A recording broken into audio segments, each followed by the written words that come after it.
Sky shorts, the treasure of the winter sky. On the next clear winter's night, grab your heavy coat, hat, gloves, warm socks, boots and step outside. When you look up, the brightest stars of the year will greet you. Face south and locate the most magnificent picture in the stars, Orion, the hunter. It is easy to locate the 3 stars in a row that make the belt of our hunter. 4 stars surround the belt, in an hourglass shape. The bright red, orange star up and to the left of the belt is the red supergiant star, Betelgeuse. Betelgeuse is the second brightest star in Orion and is a cool star at the end of its life. Rigel, the brightest star in Orion, is down to the right of the belt. Rigel is a blue-white supergiant living a very fiery existence. Orion, the hunter, is always chasing Taurus, the bull, through the winter sky. Taurus is the V shape of stars above Orion. Orion takes along his 2 hunting dogs on his chase to catch Taurus. Canis Minor, the lesser dog, has a bright star, the 8th brightest star in the sky, Procyon. But the greater dog, Canis Major, is where we can find the brightest star in the night sky, Sirius. Sirius, nicknamed the dog star, is one of the closest stars to Earth,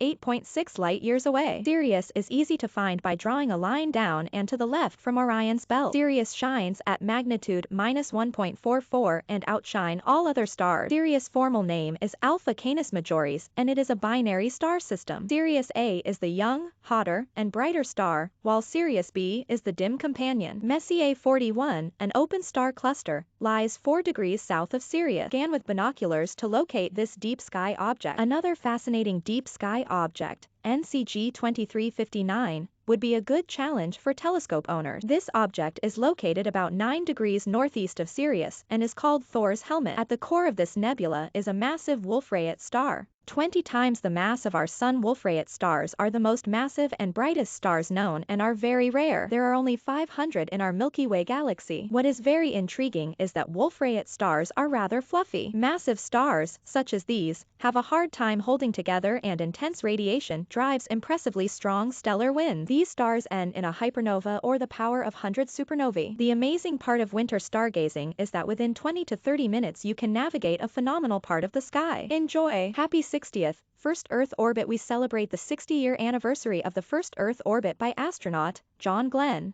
On February 20th, Glenn, an Ohio native, orbited Earth 3 times in 5 hours, aboard Friendship 7. Glenn was part of the Mercury 7 astronaut. The Mercury program ran from 1958 to 1963 and was the first in the series of crewed spaceflight. Happy anniversary, Perseverance Ingenuity. On February 18th, we celebrate the 1-year anniversary of Mars exploration rover Perseverance landing on the surface of Mars. Since the landing, Perseverance has traveled 1.8 miles, set the record for longest rover drive in one Martian day, taken more than 100,000 images, collected 6 samples for potential return to Earth, found new evidence for ancient hot magma and abundant water, and discovered ancient organic molecules, the sort of molecules found in all living things. Ingenuity, the little helicopter that hitched a ride with Perseverance, has flown 19 times. Ingenuity was expected to fly just 5 times. Night sky for February. Planets and the moon. The planet Venus will be the showstopper for February. Venus is now dazzling in the predawn sky and rises 2 hours before sunrise. Venus reaches greatest brilliancy on February 12th. At magnitude -4.9. It will be a beauty all month. Venus is exceptionally bright this month due to its elliptical orbit, bringing it closer to Earth than usual. On February 1st, Venus is a 16% lit crescent and by month's end it is 38% lit. Mars joins Venus in the predawn sky, although much dimmer, shining at magnitude 1.4. At the beginning of the month, Mars is 9 degrees southwest of Venus. By February 12th, Mars lies 6.6 degrees south of Venus, and this continues through month's end. Mercury can be spotted 1 hour before sunrise 19 degrees east of Mars on February 1st.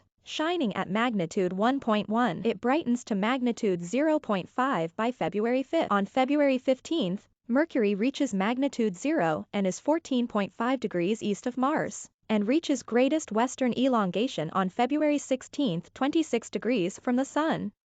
The waning crescent moon joins the pre-dawn planet show on February 27th, just south of Venus and Mars. Binoculars will make it easier to find Mercury, which will be 18 degrees east of the moon. A real challenge will be to find Saturn, which will be 4 degrees east of Mercury. Mercury and Saturn are best viewed 30 minutes before sunrise. Jupiter remains visible, briefly, after sunset in the first 2 weeks of February and then fades away. It will return to the morning sky in March. The very thin waxing crescent moon will be south of Jupiter on February 2nd. Neptune sets 3 hours after sunset in early February in eastern Aquarius. On February 3rd, the slender crescent moon will be 4 degrees south of Neptune. On February 3rd, Neptune is 1.5 degrees due north of the star Phi Aquarii. Neptune will fade into twilight by month's end. Uranus, located in Aries, will be up all evening. It sets around midnight early in the month and 2 hours earlier by the end of February. Uranus lies 11 degrees south-southeast of the brightest star in Aries, Hamal. Constellation South, in addition to Orion, Sirius and Taurus, the small cluster of stars above Taurus is the Pleiades or Seven Sisters. Making a counterclockwise loop from the Pleiades, the next bright star is Capella. Continuing down, the 2 stars you see are Gemini, the twins. North, the Big Dipper is swinging up on its handle. Following the 2 stars at the end of the cup to the next bright star is Polaris, or the North Star. The constellation Cassiopeia is to the left of Polaris and resembles a sideways letter M. East, head back to the cup of the Big Dipper. Locate the flat part of the cup. Look to the right for the shape of a backwards question mark. This is the head of Leo, the lion. Binocular highlights. When facing north, locate the M shape of Cassiopeia. From the bottom point of the M shape, scan slowly up to the left. You will see a fuzzy circular shape. That is the Andromeda Galaxy. From the top point of the M, scan up slightly. You will come upon the double cluster in Perseus. High overhead, you will see the small cluster of stars, the Pleiades or the Seven Sisters. The Pleiades is a beautiful open star cluster. Head to Orion, the hunter. Scan below the 3 stars of Orion's belt. You will see fuzzy area with bright stars. This is the Orion Nebula, a hydrogen gas cloud where new stars are forming. For a challenge, scan between Leo and Gemini. There you will find the Beehive star cluster. For further night sky details, maps and audio, visit my website www.starrytrails.com. Visit Hoover Price Planetarium. Visit www.mckinleymuseum.org for show dates and times. Planetarium shows are free with museum admission. Seating is limited and will be on a first-come, first-served basis. The planetarium is located inside the McKinley Presidential Library Museum, 800 McKinley Monument Drive, NW, in Canton, Ohio. For more information, please call the museum at 330-455-7043.